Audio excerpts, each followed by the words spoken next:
Welcome to our first class of biology. I hope you all are doing well in home. And as we have started our online classes, we will start today our first topic, our first chapter, that is tissue.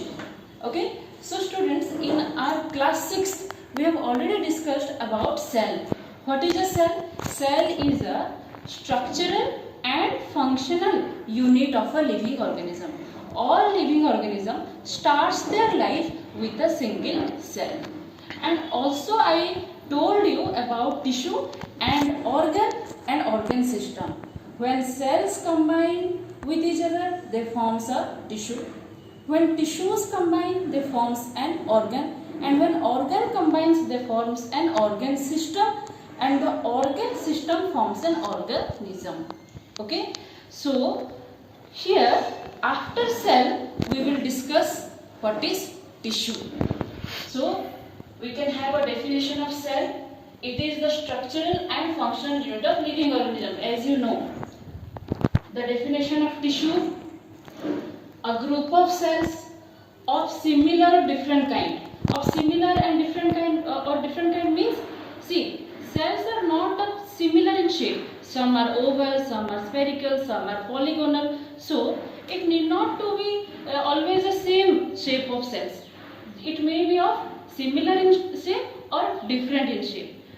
So a group of cells of similar or different types having a common origin. They should origin from a same place and performing a particular function forms a tissue. Okay, so do not get confused. Tissue means a group of cells combined together, and that cell may be of same shape and size or different shape and size, no matter. They should have a common origin. They should have common origin place, and they should perform a particular function. They should perform a single function that is known as a tissue. For example, let us take a plant. Okay, in plant we can see many parts. What are the parts? Leaves, stem, roots. Okay, so all the parts of plant, they contain some cells over it. They are of different shape and size. But do all the parts of plant perform a similar function? No. Leaf performs photosynthesis. Stem performs conduction, means it will take mineral water up. Root performs absorption, it will absorb what? Mineral water from the soil. So every part of the plant shows different functions. Why? Because all the parts of plant have different tissues over it. So cells of similar or dissimilar in shape and size combine with each other, performing a similar function, is known as a tissue. Okay, so here we will talk about plant tissue and animal tissue. So our first discussion will be about plant tissues. Okay, then after this we will go to animal tissue. If we will divide a plant tissue briefly, a plant tissue can be divided into two types. Okay, all the cells of a plant can have two types of, they will combine with each other to produce two types of cells, tissues. What are the two types of tissues? Meristematic tissues and permanent tissues. Okay, so plant tissue can be broadly divided into meristematic tissue and permanent tissue. The name itself, it is telling about the feature of the tissues. What is meristematic tissue? Meristematic tissue means a kind of tissues that contains the cell which has more capacity to divide. Means the meristematic tissues have the cells which will divide in a faster rate. We call it as meristematic tissue. Suppose take an example of a young leaf, a bird or a young root. They will divide in a faster rate, and soon they will grow into what? A large in shape. A small leaf will grow into a large leaf. A bird will grow into a flower. A small root will grow into a long root. So all this kind of growing parts of plant contains meristematic tissue. Meristematic tissue contains the cells which have the capacity to what? Divide. Okay. So these meristematic tissue, when they will grow old, they will convert into permanent tissue. Means permanent tissues lost their capacity of division. These meristematic cells, when they will grow into permanent tissue, all the cells will lose their capacity to divide. Suppose here take an example, the bark of a plant. Okay, bark of a plant do not have the capacity of division. Have you ever seen bark of a plant is growing? No. After some day they will be dead and they will come out of the plant. Again new bark will form in plant. So meristematic tissues are the tissues that contains the cell which have the capacity of division, and permanent tissues are the tissues that contains the cells which lost the power of division. We call it as permanent tissue. Okay, so at first we will discuss about meristematic tissue, then we will come to permanent tissue in our next class. In today's class we will only talk about meristematic tissue. Okay, so if we will talk about the structure of a meristematic tissue, how it looks, okay, what all things it contains. Meristematic tissue means it must contains a group of cells, and if we will talk the structure of a meristematic tissue, the cells of the meristematic tissues are very closely packed. Okay, you can see here the cells are very closely packed with each other. There is no intercellular space in between them. So this is a significant feature of meristematic tissue. The cells of meristematic tissues are very closely packed with each other. They do not have intercellular space in between them. Second important feature is what? All the cells do not have similar shape and size. Means the cell may be oval, the cell may be polygonal, or the cell may be spherical in structure.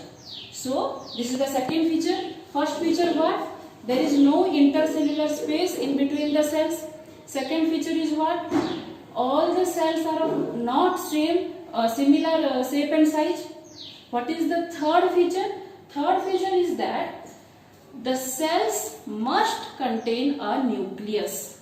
Okay, all these cells have the cytoplasmic content. Already we have discussed in class 6 what are the contents of a cell. So these cell contains all the cell organelles and necessarily a nucleus. It must have a prominent what? Nucleus. Okay, that's why these cells are called living cells.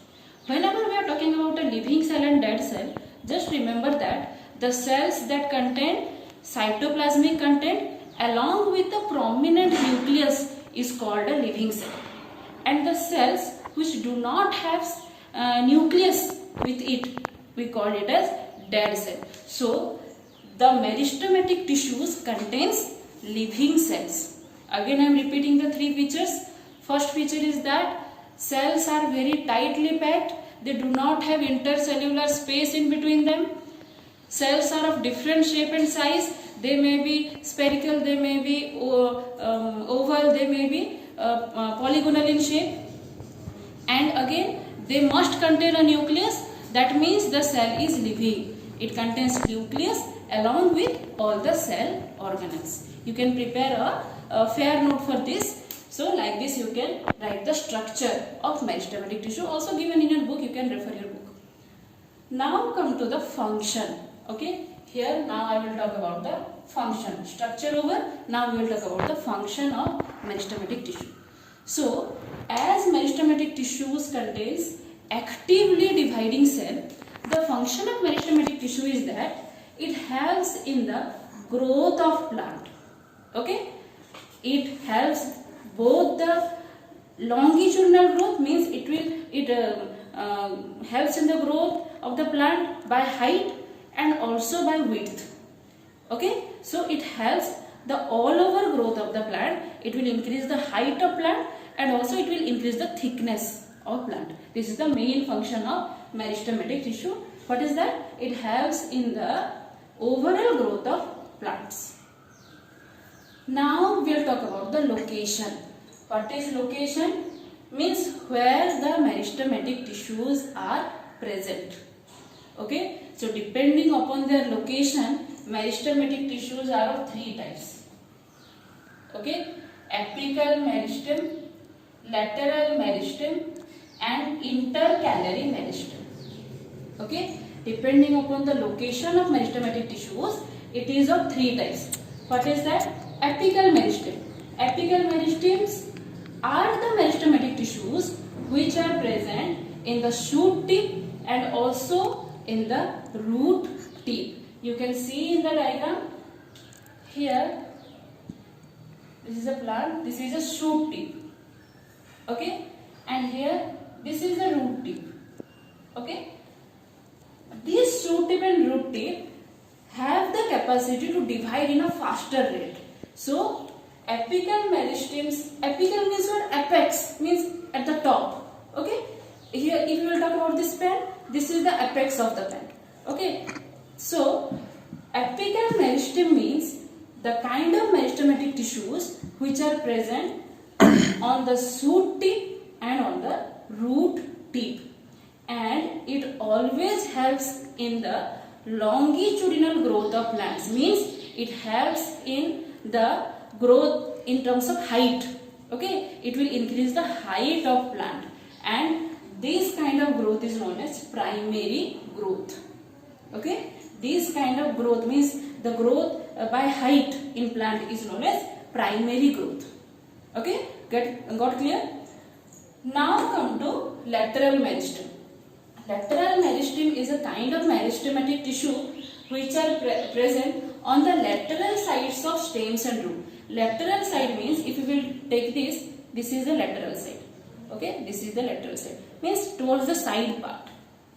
Okay, that's why it is known as lateral meristem. So lateral meristems are present to the lateral side. Okay, so these are the lateral sides of stem and lateral sides of roots. That's why we call it as lateral meristem. Okay, and it always helps the plant to grow by its width. It always increases the thickness of the plant, and we call this type of growth as secondary growth. The growth in terms of height is known as primary growth, and the growth in terms of width or thickness is known as secondary growth.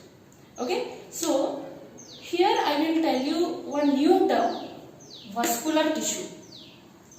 About this tissue, clearly we will read in permanent tissue, but here little bit I am giving you the definition of vascular tissue, as we need this to describe a term in lateral meristem. So students, in a plant, vascular tissues are present due to conduction. What is conduction? See, for photosynthesis, plant needs mineral and water. From where it will get mineral and water? From the soil. And roots helps in the absorption of mineral and water from the soil by the help of xylem. Xylem is a tissue which helps in the conduction of mineral and water from the root up to the leaf of a plant. And so the absorbed mineral and water which is absorbed by root hair, and the root hair will give the absorbed mineral and water to the xylem. Now xylem will send the absorbed mineral and water up to the leaf. Leaf now it will prepare its food by using mineral and water, sunlight and carbon dioxide. Now these prepared food also need to be transported throughout the plant. So plant will transport the prepared food by the help of phloem. Okay, xylem and phloem are the conducting tissues. Conducting means to transfer from one place to another place. Xylem and phloem are the conducting tissues of plant. We can also call it as vascular tissues. Okay, about this in detail we will read in permanent tissue. So, the type of lateral meristem which are present below bark, okay, which are present beneath barks are called cork cambium.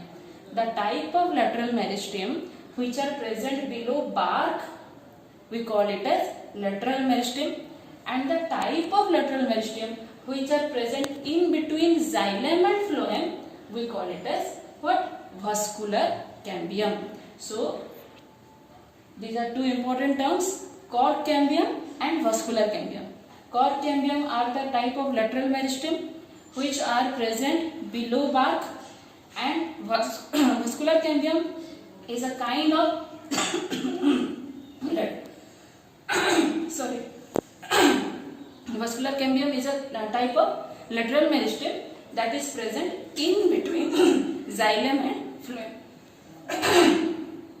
Okay, so clear about lateral meristem. Again I am repeating. Lateral meristem is a type of meristem where the meristematic tissues are present towards the lateral side of stems and roots. So, lateral meristem may present below.